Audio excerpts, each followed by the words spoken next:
Oya, the Orisha of wind, storm, and transformation. Oya is the most powerful female Orisha in Yoruba teachings. What is an Orisha? An Orisha is the divine force of nature. I'm going to get into some of her stats right now.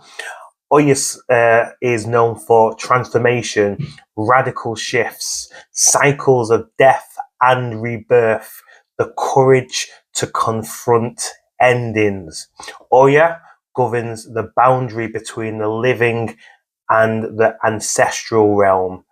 Maybe Oya gives us the courage, the strength to start something new and give way to something in the past. Birth and death doesn't mean in the literal sense.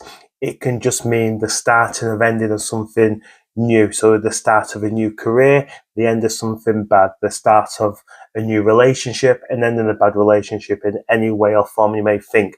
So please keep celebrating the Orishas. I am so happy that I'm learning more about the Orishas.